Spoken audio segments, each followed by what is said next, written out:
So Mike Vrabel would be the first person to win a Super Bowl as a player and a coach for the same team. It's incredible. Tom Flores, Mike Ditka, Tony Dungy, Doug Peterson won Super Bowls playing for one team and coaching another. That is amazing. And Vrabel, I think if the Patriots win this game, it's going to be largely because of Vrabel. That he's going to have something that will, in one of those key moments, outsmart, outflank, outwit Mike Macdonald and his coaching staff. Well, I hear you. McDonald in his own right is really good at managing the game and situations himself. They are. I mean, they've proven that to us, right? I mean, you saw the Ram comeback game on Thursday night, what they did, the 2-point plays they had, when to go for it, when not to.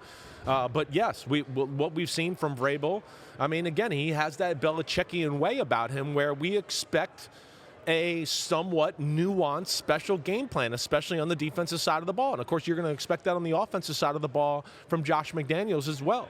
That's going to be the thing to look at. This is one of the things where I go into the game, right, and I was just talking to producer Pete Dumbledalitis, and I was saying to him, like, to me, one of the under-the-radar keys to the football game is Rashid Shaheed, the other receiver. We know Cooper Kupp's there. I got it.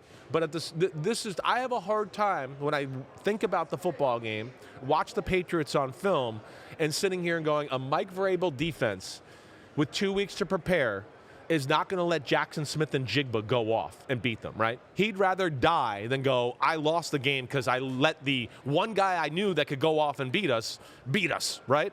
So I have a hard time thinking that. Whether they double Jackson Smith and Jigba, whether they put Christian Gonzalez on them a lot, I would think that is one of the focuses of the football game. And then you go, okay, who else is going to beat us? We know Kenneth Walker in the run game, but the Patriots got a good D-line. I don't think you're just going to be able to have your way running the football. And one of my complaints about Seattle is they have to find ways to feature somebody else other than Jackson Smith and Jigba, right? Remember I told you a little bit a few weeks ago, like the Rams, their beauty of how they package Puka and Devontae Adams next to each other and kind of play off each other with all these things. The Seahawks don't do that a whole lot. But they better in this one, because if they think they're going to run their normal offense and do what they always do, and Jackson Smith and Jigba is going to have the type of performance that we saw in the NFC Championship game against the Rams, no freaking way. Absolutely not does Vrabel let that go down. So that's one of the things I do look at, to your point of just game planning.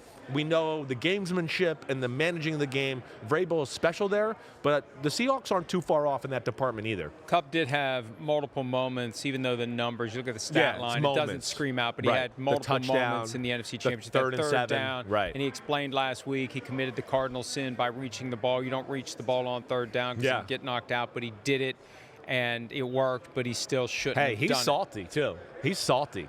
I can still tell he's salty.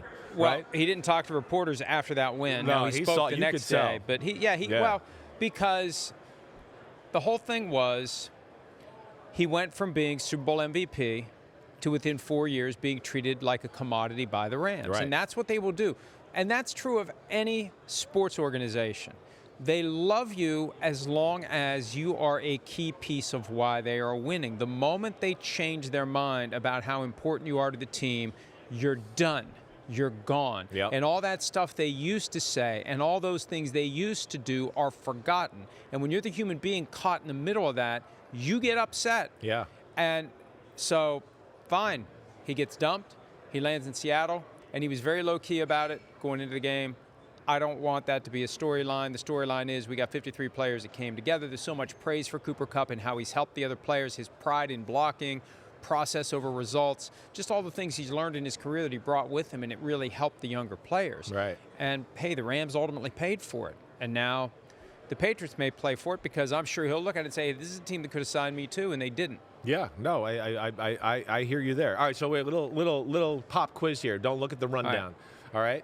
14th Super Bowl here in the state of California, right? There's been 2 teams who have won 2 Super Bowls here in the state of California, right? 2 teams have won 2 Super Bowls here. Right, and out of the 14, there's 2 of them, one in the AFC, one in the NFC, who have won the Super Bowl here in this state twice, right? Okay. One of them you should pretty easy, since they, are pretty relevant. Well, I'd say the Steelers won twice in the Rose Bowl, didn't they? No.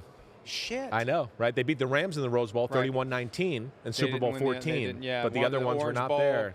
Orange Bowl and Tulane Stadium. Right. Yeah. So it would be the Raiders? No. Damn. Yeah, this is good. I like 14 this. teams I like left. this. All right. Come There's on. one in the AFC that's won 2 Super Bowls here In the state of California. Right. And then one in the NFC. Well, the Broncos won one in San Diego, so they won the other one here. There we go. You got the Broncos. There you go. Boom. Okay. So that's one, and now the NFC one. I just assumed the Cowboys. Well, one of them. Well, the 49ers won in Palo Alto in the one. I'm not saying that's my pick, so don't tell me no. I'm just talking my way through it. You got to give me a chance to talk my way through it or phone a friend. Yeah, your Cowboys won in Pasadena. Can I call Phil? No, you can't call him. The Giants won in Pasadena too. Yeah. Right? But it's not the Cowboys. Well, I know it's not the Vikings. Not the Giants. It's not the Vikings. It's just in. Right. It would be the Packers then. Nope. It's not. Damn. Oops. Yeah. Oh, sorry, London. Yeah. I love this. This is Sorry, great. London. This is great. This is absolutely great. You Sorry, said Pete. one of the team you said that the first one, the AFC team, played this team in the NFC team in a Super Bowl, right? This is one of the, so Denver played this team in a Super Bowl, and Denver lost to this team in a Super Bowl in this state. Well, it's the 49ers then. No, Did I it say was the 49ers not. then? No, Who is it? The Washington Commanders Redskins. Oh. They beat Super Bowl 22, 42-10 in San Diego, right? Yep. And then they won in the Rose Bowl against the Miami Dolphins. All the way exactly back in. John Riggins in the long run in 1982, right? Yeah. The strike the fourth season. down play. Right. I saw John Riggins' name on the list. There we go. Oh, that would be awesome. Isn't that awesome? Yeah. Another, and I mean, these Me are and always John subject Riggins to and the change. mic together, that could be scary. These are always subject to change. Well, it can't get any worse than the F-bomb I just dropped. But Bo Jackson. What? Bo Jackson. I haven't. My wife was Not asking the me Ohio today. State Bo Jackson. No, no disrespect to the Ohio State No. Bo Jackson, but We're this is talking the about Bo original Knows. Bo knows. Bo Jackson, Right. who has never, ever. I've been here since 2009. What? Not literally, but Yeah. I've been at this thing, which looks like I was telling Jeff and Pete earlier, like you could just drop this anywhere and it looks like it could be on the moon, Yeah, and I it's hear just ya. the same vibe, the same Right. look, the same thing, which means that's part of what they're looking for when they create this. But I've never seen him. Never seen him. Yeah. Never seen that he was doing anything. So hopefully we'll see him. Yeah, that'll later be a this good week. one. That's a special legend of for me course, again. Kirk Cousins. Kirk Cousins He'll be coming stopping by by? at some point Hey, this you're week. liking a Kirk But Cousins. the list always changes, so we'll see what happens. Yeah, we'll see. There was one email I saw that had a list of players who may be available, and Aaron Rodgers was on, and I have a feeling that will not be happening. But who knows? Yeah, I Who don't knows? think so. He may be marketing his services to some other team, and Right. this is his way to get out and about. Hi, it's Mike Florio. Thanks for watching PFT on YouTube. Hit subscribe for the latest news and analysis from Pro Football Talk.